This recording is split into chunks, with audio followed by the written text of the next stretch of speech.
Hello and welcome to Let's Talk About Food. Food delivery businesses. Food. Yes, I love talking about food. We've just had a I said wonderful... it with such force. Food. I want food. Look, I just thought it'd be nice to have a conversation around food delivery. Mm-hmm. Now, Cathy and I have had a conversation over lunch. Yep, over lunch. Over food. And we used Uber Eats.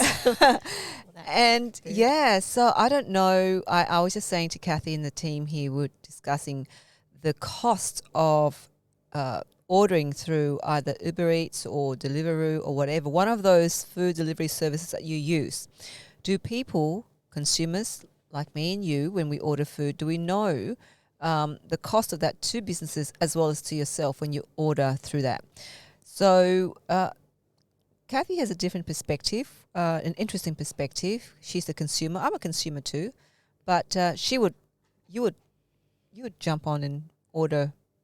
Yeah. Uber Eats. I'm a massive fan of Uber Eats. I don't use all the other ones because there's a lot to choose from now. We've got so much choice. We've got Deliveroo, Menulog.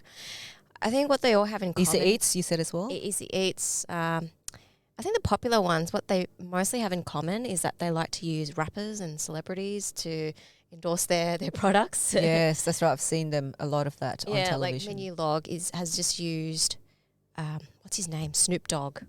Really? Doggy Well, see, I don't even notice Yeah. the celebrities that are endorsing these platforms I'm not sure if it's effective though because I can't remember. I mean, I don't really relate to celebrities because we're not not one yet. No, Yeah. yet. Yeah, but I love using these services because it's sheerly because of convenience. And now we're working from home a lot more, and sometimes I just can't be bothered cooking. Like especially now it's winter, I'm a little lazy, and I just want to have a look and browse through what the options are because sometimes they do offer free delivery. And the delivery doesn't cost that much. So if you think about, okay, for just $4, you could get something that's really fresh, hot, and you don't have to get out of your pajamas or put on makeup or whatever like that. And it's contactless as well, so they can just pop it at your doorstep and leave. Right. But did you know that a business would pay 30%, or it used to be 35%, but due to coronavirus, a lot of these food service deliveries have reduced their charges by about 5%. So businesses have to pay 30%, obviously, to be on the platform. And the reason why I suggested to Cathy for us to have this discussion was I was approached by some local businesses that I know of who said, look, it's kind of really great to have an easy platform where people pick up the phone and order and then they make the food and gets delivered, as you said, contactless. However, I think they were saying to me that it costs them as a business and a small business 30% to be on that platform. And as we know, and I don't know if you know, many small businesses in this current climate, they are kind of struggling as well. But then that's the necessary evil, isn't it? They're struggling, and so to be on Uber Eats so that they can get more business through that. Yeah. And yet at the same time, it's also going to cost them. That's right. Yes, it does cost a lot of money to be on the platform. But I don't want to just use the word cost. Just think of it as opportunity. Because for them, like, I imagine they're mostly local... Local yeah, restaurants, right. cafes, Yeah, and they've probably been used to a cash system. Yeah. And then to have something that's digital it's a massive change. And to them, they just see the dollar signs like, okay, wow, it's a 30% margin. It's a lot of money. Yes, it is. But then just think of the opportunities, right?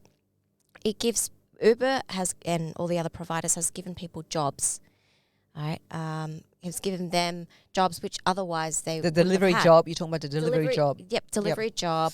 Also, these platforms have they do a lot of marketing. Yes, maybe they don't have to use all the celebrities It costs a lot of Yeah. it costs a lot of money to get the celebrities on board. I have no doubt. Yeah, definitely. So but then it's like, well, just see Uber or whatever it is Menulog or Menulog as a Deliveroo. marketing channel, because they're also showing and featuring your restaurants, all the reviews as well. So it's kind of like a business directory. Right. Yeah, like a new But this Yellow is- Pages or something like that. So it's more than just food itself and then getting it from A to B, but it's that reach. You know, would you reach this customer that's in Whoop Whoop here, there? Maybe not. Maybe not. So you reckon that with that platform, it's beyond the cost because they've packaged it together to promote, say, for instance, one of those major platforms, Deliveroo or Menulog or Uber Eats, they've got celebrity promoting the brand, but then underneath that brand is your business brand gets to be lifted as well. Is that what you're saying? So therefore there's a benefit, a marketing benefit. There's a marketing benefit, yes. Let's just say you move to Parramatta City and you want to have a look for some options. And then, I mean, yes, there's lots of restaurants there. So you're already competing with the one next door. But if you are not on, if you don't have a web presence already, like say a really good website that does online orders and stuff, then you're already it's really hard. It's really tough competition. But if you are on the platform and then someone in the area is searching for food, you know, you're likely going to come up because of the search in the area and also by category as well. So, yeah, it becomes more than that. It's about that visibility. So, yes, 30% is a lot of money. But did you know about that 30%? I did know about that. Yeah, I did know.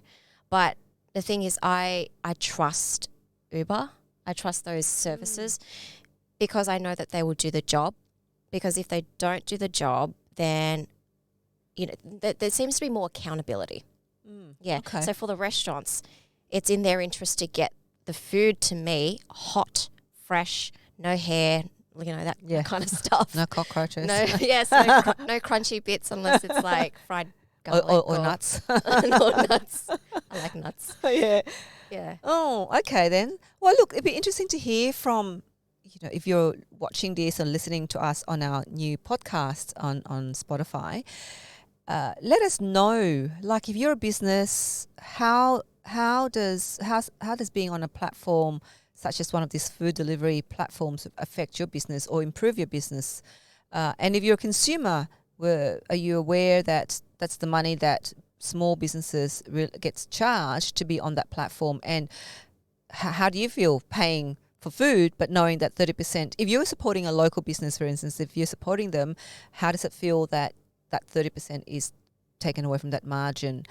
And is there? I know that the Restaurant and Catering Industry Association are now asking restaurants and cafes to say, look, you know, why don't you encourage people to ring the restaurants or the places where they want to order the food directly, and then they will order the driver to deliver the food via that to save the 30%. Is that a good way? Is that the best thing moving forward? I don't know.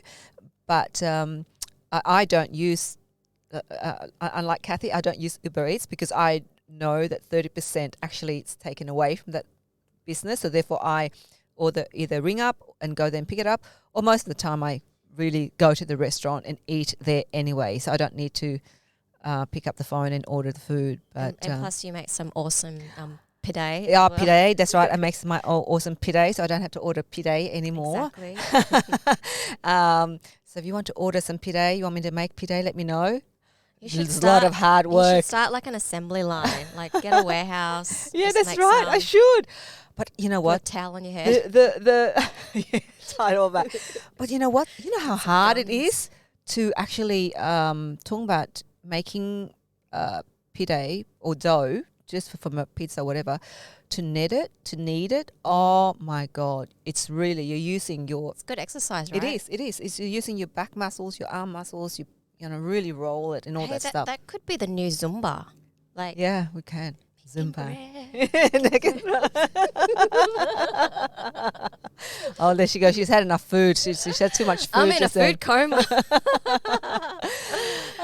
So right. Yeah, that's it from us today Yep. on Let's Talk About, and would love to hear your thoughts about food delivery. Which of the food delivery services do you use, and you know how regularly do you use them? As a business, would love to hear your thoughts as well. Why you're on that platform or any of those platforms, and the benefits, the pros and cons of being on those food delivery businesses or platforms. So, yeah, that's it from us here at Let's Talk About. I'm Dai Le. I'm Cathy Ngo. Thanks for watching. Thanks for watching. Make sure you click the subscribe button. There's a bell there. It'll notify you. Yep. See ya. Bye. Bye.